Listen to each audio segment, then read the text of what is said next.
Hello my dear viewer, welcome back to 10-minute spotlight as we are focusing on Lincoln. Oh, there's a loose corner. I had to stop there. This is Lincoln ladies against Birmingham. It's so nice to be back after the Euros in Sweden. England didn't do too well. They got knocked out of the first round, and Germany went on and quietly won the whole tournament. So, business as usual. Let's have a little look at the programme.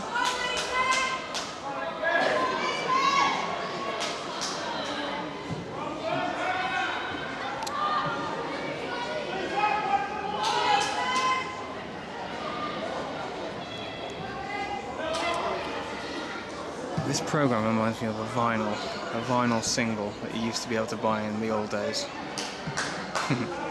Okay, right. So, we'll have a look at the papers afterwards.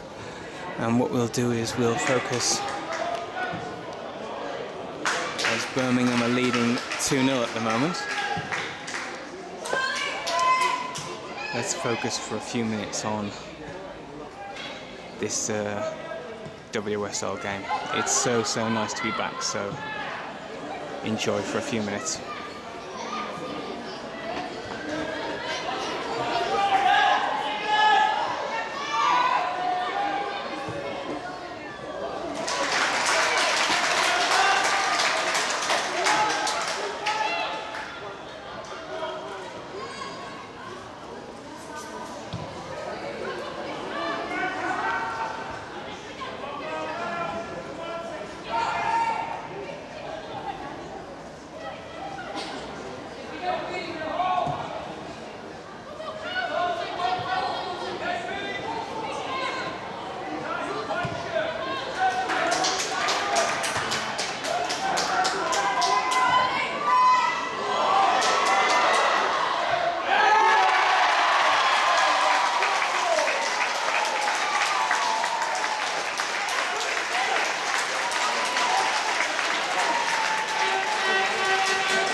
Okay, so we'll just break off for there. There's just a couple of points I want to make about this game. Now, I'm learning about this game as I go along, and I don't know all the ins and outs and what's going on. But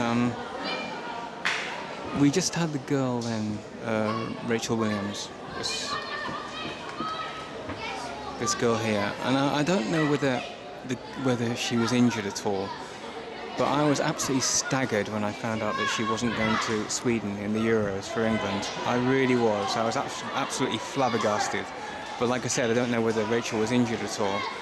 And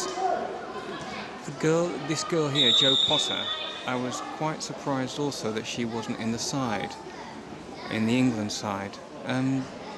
Because, you know, in the games that I've seen, you know, Jo seems like a rock, you know, in the Birmingham midfield, and Rachel is a prolific goal scorer. So I was a bit miffed. But there you go. Only the England manager knows that. But like I said to you, I don't know the ins and outs and whether these two girls were injured or whether they're still playing for England. I don't really know. But yeah, a pulsating game. Okay, right then, my dear viewer, let's have a quick look at what's going on in the world today. This is the August the 4th. This is the Mail.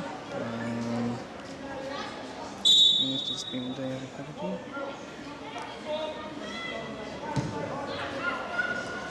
There's been a new addition to the royal family since since I last spoke to you. But this is a story that's has been going on this week. I think you probably are aware that with this women's coverage that I do, it's not just about women's football, it's about life as well in the world that we live in. And I do like to talk about the things that are going on in the world as I cover the women's game. But let's just watch this free kick for a second, because there's something that I just want to focus on just for a sec.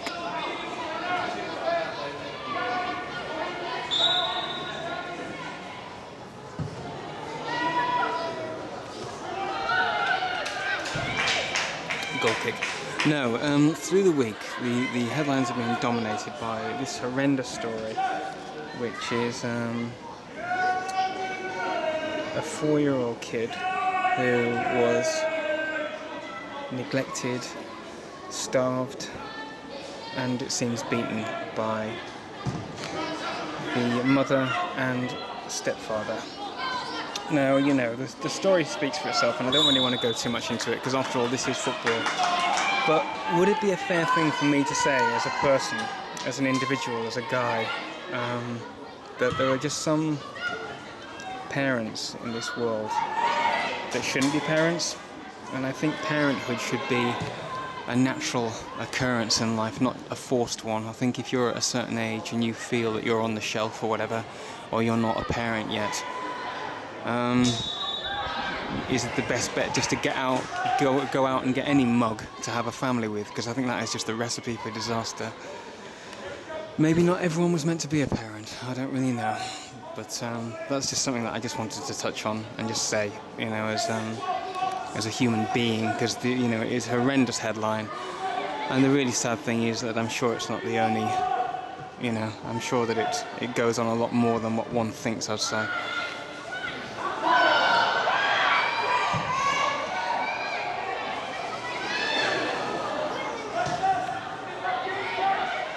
Such an exciting game.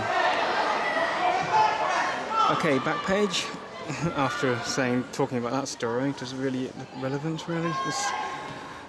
Chelsea go back for 40 million. Rooney, Mourinho's back at Chelsea, and they want Wayne Rooney.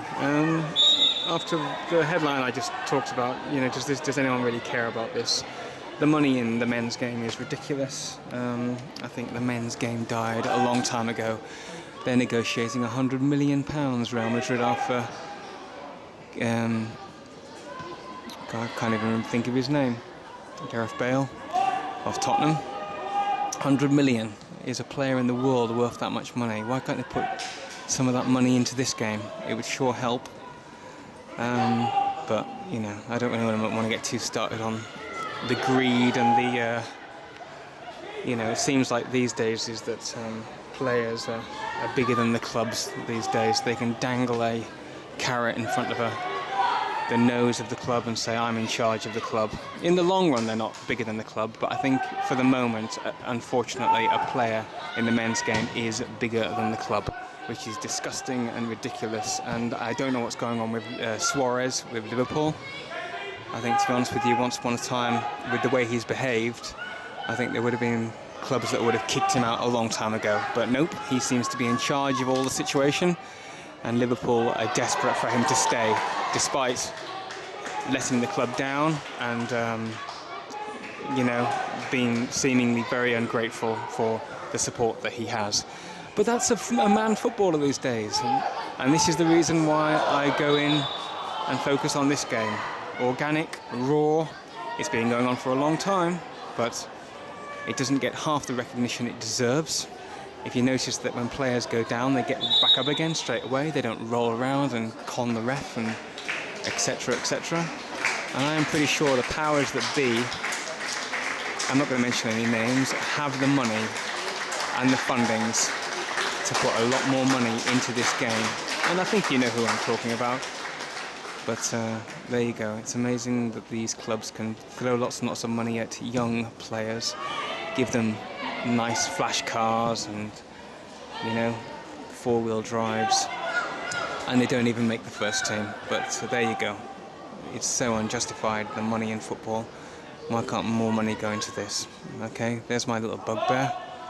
And sorry for going on a little bit, dear viewer, but I'm starting to become a little bit more outspoken with these videos now, because as the years gone by that I've learned more about this game, I'm starting to scratch the surface a lot more and notice things. So there you go. And that's the reason probably why I make these videos, is because this game deserves a good shout out, and there's just so many great players and so much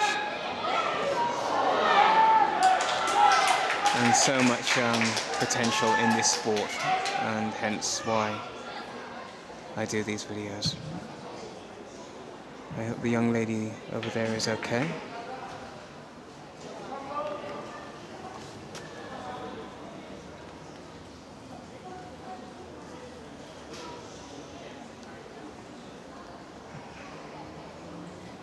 Seems like Sophie Bradley. Just back from the Euros. Okay, right then. From Lincoln City, Sincil Bank Stadium. Check out your local women's football side. You may pleasantly be surprised.